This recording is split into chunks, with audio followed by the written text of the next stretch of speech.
কে কোথায় আছো? আমার সর্বনাশটা করে ফেললো গো, বাঁচাও বাঁচাও। এই আমার কাছে একদম আসবি না, আমাকে বাঁচাও, এখানে আমার সর্বনাশ হয়ে গেল, প্লিজ আমাকে বাঁচাও বাঁচাও। আশিক, আশিক, এই তোর ঘরে তো চিৎকার চেঁচামেচি কিসের? আর বিয়ে লোকের গলা শোনা নাই কেন? বাঁচাও আমাকে বাঁচাও।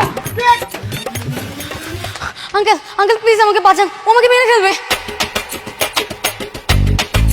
তোমার বাসা মুখী, তুমি রাত্রে এই বাড়িতে কি করো? কেন আপনার ছেলে আমাকে জোর করে তুলে নিয়ে আসছে, তারপর আমার সাথে জোর করে। ছি ছি, আমি এগুলো কিভাবে বলি, এটা তো আমারই সম্মানের বিষয়। ছি ছি ছি আশিক, তোমার খুব ভালো ছেলে মনে করছিলাম, তুমি এই কাজটা করতে পারলা? চাচা আমি তো ভালো ছেলে, আমি কিচ্ছু করি নাই। এই মায়া মিথ্যা কথা কইতাছে। আপনার এখন আমি যদি মায়াটারে তুলে নিয়ে যেতাম তাহলে গ্রামবাসী দেখতো না? কথা কিন্তু চুক্তি আছে। গ্রামবাসী কিভাবে দেখবে? ও তো আমাকে রাতে বেলা তুলে নিয়ে আসছিল। তোর আমি গলার মেরে পাবো। আঙ্কেল দেখেন, আপনার ডাকাত ছেলের কাণ্ড দেখেন, আপনার সামনে আমার সাথে কেমন করতেছে। আপনি এর একটা বিচার করেন। তোর অভিনয়টা জমতেছে না। পুলিশের কথা কয় না কেন? আশিক, তুই যে অন্যায় করছ এর শাস্তি তোর পাইতে হইব। আরে আব্বা আমি কোনো অন্যায় করি না, আমি কোনো দোষ করি নাই। তোর থাপড়ায় দাঁত ফেলাই দেবো। বাবার সামনে বিচার কথা কর। রাত্রে বেলায় মেয়ে তোর ঘরে ঢুকলো কি করা? হ্যাঁ হ্যাঁ বলো, তোমার ঘরে আমি এত রাতে বেলা কিভাবে আসলাম বলো। আব্বা আমি একটু বাইরে গেছিলাম, এই মায়া হাইট টাইট আমার ঘরের মধ্যে ঢুকছে, আমি দেখি নাই। না মিথ্যা কথা। আঙ্কেল আপনি যদি এর বিচার না করেন তাহলে কিন্তু আমি থানায় যাব, থানায় গিয়ে কিন্তু ওর এগেইনস্টে মামলা করব। এই বিষয় নিয়ে হ্যাঁ না হলে বিচার করেন। ঠিক আছে, কাল সকালে গ্রামের লোক এবং মেম্বারকে ডেকে আমরা এর বিচারটা করব। সত্যি সত্যি বিচার করবেন তো? তাহলে কিন্তু আমি পুলিশের কাছে যাব। আর পুলিশের কাছে তো লাগবে না, সত্যি সত্যি বিচার করব। এখন চলো যায়, রাত মেলা হয়ে গেছে, তোমার তোর বাড়িতে পৌঁছাই দিয়েছ। আমার একটা কথা আছে। এই, কোনো কথা নেই ভাই, আপনারা আমার কোন? আপনারা কি আপনাকে গ্রামের পোলা রেখে একটা বাইরের মেয়ের কথা এতটা বিশ্বাস করতেছেন? আপনারা কি পাগল হয়ে গেছেন? এই তুই চুপ কর। এই কি করতে কর। সাদা কাগজ নিয়ে আসেন, সাদা কাগজের সিগনেচার নিব মেয়ার। হ্যাঁ তাহলে আপনার একটা কাগজ নিয়ে আসেন, আমি এখনই সবকিছু লিখে দিচ্ছি। অনেক রাত হয়েছে, আপনি কিছু লিখতে হবে না, আপনি শুধু সিগনেচার দিয়ে যান, আমরা বর্ণনা লিখে কালকে মেম্বারে জানাবো নি। আচ্ছা ঠিক আছে, এই তুমি যা কাগজ নিয়ে আসো যাও। কিন্তু ওকে কিন্তু ছাড়বেন না। তোরা খালি একটা বার আমি পাই দিস, তোর আমি কি করি? তুই আমাকে কি করবি? হ্যাঁ তুই আমার সাথে যে অসভ্যতা আমি করলি না, সেই জন্য কালকে সকালবেলা সবার সামনে তোর গলায় জুতার মালা দিয়ে আমি পুরো এলাকা ঘুরাবো, পুরো গ্রামবাসী তোকে দেখবে। কোথায় যে সিগনেচার করেন।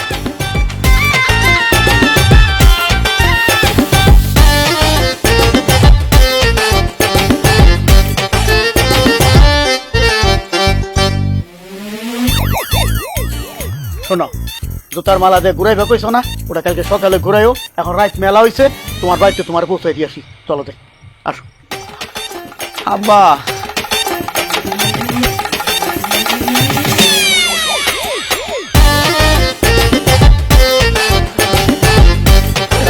কি হয়ে গেল? আমি কিছু করি নাই।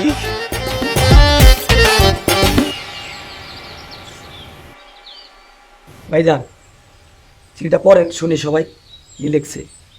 মেম্বার সাহেবের গলা ভাঙছে কে? ঠান্ডা লাগছে তো।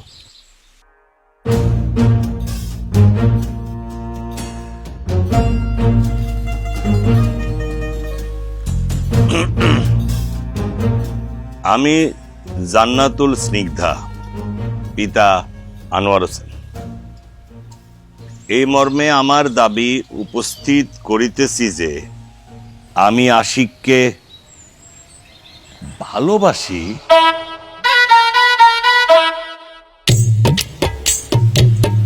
আনোয়ার, জায়গাটা আরেকবার পড়ো। ওই তো বললাম তো, ওই ভালোবাসে লিখছে আর কি। তারপর তাকে ছাড়া আমি বাঁচবো না। আপনারা যদি আশিকের সঙ্গে আমার বিয়ের ব্যবস্থা না করেন তাহলে আমি এই গ্রামের সবচেয়ে বড় বটগাছটার সঙ্গে গলায় ফাঁস দিয়ে আত্মহত্যা করব। আমি আশিককে আমার স্বামী হিসেবে মেনে নিলাম। কবুল কবুল কবুল। তাহলে তো হয়েই গেছে। বিনীতা জান্নাতুল স্নিগ্ধা। এসব কি আজে বাজে কথা লেখা বাবা, বিশ্বাস করো আমি সব কিছুই জানি না। কিন্তু এই লেখার নিচে তো তোর সিগনেচার দেখা যাইতেছে। বাবা আমার মনে হচ্ছে কি আমার এগেইনস্ট একটা কনফিডেন্সই হচ্ছে। আমি তো একটা সাদা কাগজে সাইন করেছিলাম। আনোয়ার, ইংরেজি বাংলা মিলিয়ে তোমার মেয়ে কি কইতেছে আমি কিছু বুঝতেছি না। তো যা হবার হয়ে গেছে, মানে স্নিগ্ধা মা যা চায় এটা কিন্তু আমার বোঝা সারা। আমার ছেলে রাজি আছে কিনা আছে জানি না, তাই আমার কোনো আপত্তি নেই। আপত্তি নেই মানে কি? আপনার ছেলের মধ্যে পছন্দ করার মতো কিছু আছে? আমি ওকে কেন পছন্দ করব? একটা গাইয়া ভূত। এই মেয়ে ওই মুখ সামলায় কথা কবি। রাত বিরাতে আমার বাড়ির যে স্যার এখন নাটক করতেছস না, চাচা চাচিরও মানবো না, সবার সামনে থাপড়ামো কিন্তু। আমি তোকে পুলিশে দিব। যা পারস কইরা লইস। আর চাচা আপনার একটা কথা কই, নিজের মাইয়ারে এখনই সামলান, নাইলে দেখবেন ভবিষ্যতে আপনার মুখ চোখ কালা করে লাইছে। কোন জায়গায় দিয়ে কি অঘটন ঘটাইবো, তারপর তুমি কান্দাকাটি করে কুল কিনাটা পাইতাছে না। আব্বা ল জায়গা। আসসালামু আলাইকুম মেম্বার সাহেব।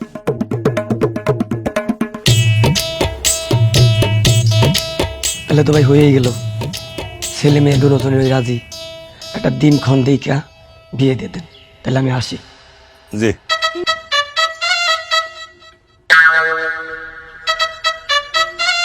বাবা, ওরা আমাদেরকে তোমার সামনে দাঁড়িয়ে এরকম ভাবে অপমান করলো, তুমি কিচ্ছু বলতে পারলে না?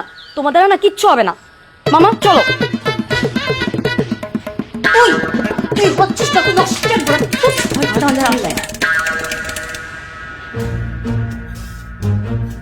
না না, মানবো না। আমি আমি ওদের কিছুতেই ছাড়বো না। ওদেরকে আজকেই আমি পুলিশে দেব। থামো তুমি, পুলিশে দেব? নিজের মেয়ে যা বলে তাই শুনে নাচার জন্য অস্থির হয়ে থাকো, তাই না?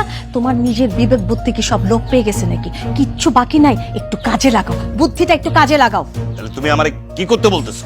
তোমার মেয়েকে তুমি চেনো না? তোমার মেয়ের জেদটা তুমি একবার দেখেছো? এই ছেলেটাকে অপবাদ দেবার জন্য কি করলো? একা একা রাতে গিয়ে সেই ছেলেটা ঘরে উঠে গেল, তারপর ছেলেটার নামে মিথ্যা অপবাদ দিল। এতে যে তোমার মেয়ের কত বড় বদনাম হতে পারে একবার কি চিন্তা করছো তোমার মেয়ে? সে চিন্তা শক্তিও তো তার নাই। কিন্তু কিন্তু কি? কিন্তু কি? তোমার মেয়ে শহরে কি কি করে বেড়াইছে ভুলে গেছো? হ্যাঁ, কি কি করে বেড়াইছে? প্রত্যেকটা দিন সে নাইট ক্লাবে গেছে, আজে বাজে ছেলে পেলের সাথে ওঠা বসা করছে।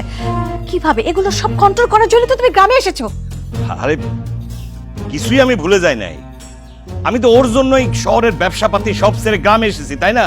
সেটা তুমি অনেক ভালো কাজ করেছো, কিন্তু তার সাথে কি করেছো? নিজের জমি জমা সব বিক্রি করে গ্রামে এসে এখন কি বড় ভাইয়ের জমি দখল করে সেখানে বিড়ির ফ্যাক্টরি করতে চাচ্ছ। শোনো, ভুলে যেও না, তোমার বড় ভাইয়ের মতো তোমার বড় ভাইয়ের ছেলে কিন্তু এত বোকা না। কথাটা মাথায় ঢুকিয়ে নাও। তাহলে এখন তুমি আমারে কি করতে বলতেছো? তুমি এখন যেটা করবা, সব ঝামেলা তুমি মিটে ফেলবা, তারপরে তোমার বড় ভাইয়ের সাথে কথা বলে আমার স্নিগ্ধার সাথে তার ছেলেকে বিয়েতে রাজি করাতে পারো কি না এটা ব্যবস্থা করো। কারণ ছেলেটা কিন্তু মন্দ না, আমার ভালো লেগেছে। কিন্তু স্নিগ্ধা কি রাজি হবে? সেটা আমরা ভেবে চিন্তে পরে ঠিক করে নেব, ম্যানেজ করে নেব। তুমি আগে তোমার ভাইয়ের সাথে কথা বলো না, দেখো না তোমার ভাইয়ের ছেলে রাজি হয় কিনা, সেই ব্যবস্থাটা করো। এটা আমাদের সবার জন্য, স্নিগ্ধার জন্য খুব ভালো হবে। ঠিক আছে, তাইলে আমি বড় ভাইয়ের সঙ্গে দেখা করি।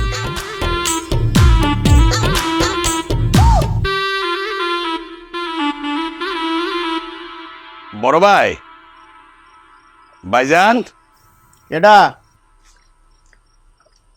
ভাইজান, আমি আনোয়ার। আসসালামু আলাইকুম। ওয়ালাইকুম আসসালাম। আনোয়ার, হঠাৎ কি মনে করে? একটু কথা ছিল ভাইজান। হ্যাঁ, একটু বসে কথা কো। হ্যাঁ,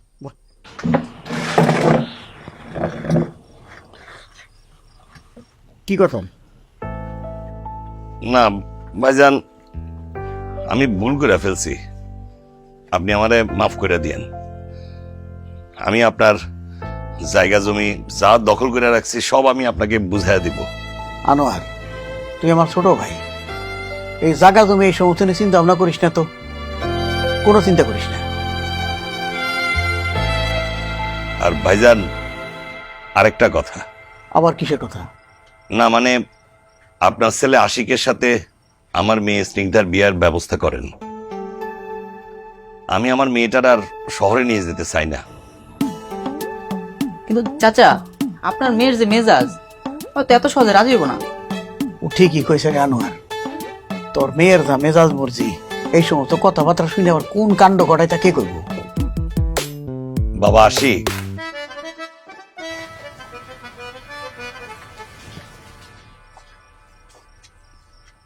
বাবা তুমি কি একটা ব্যবস্থা করতে পারো না? না মানে বলছিলাম কি, তুমি যদি স্নিগ্ধার একটু বুঝে শুনে রাজি করাতে পারতা। চাচা যদি মনে করেন এমন কোনো সিদ্ধান্ত নিলে আপনি আর আব্বা আপনার মতো সবকিছু মিটমাট হয়ে যাইব, তাইলে আমি একটা চেষ্টা করে দেখতে পারি। কিন্তু তার লেগেও তো আমাকে একটা বুদ্ধি করা লাগবো। যদি আপনারা আমার কথা মতো কাজ করেন, তো যদি একটু শুনেন আর কি। কোনো অসুবিধা নাই, আমি সব শুনবো, কিন্তু বুদ্ধিটা কি? চাচা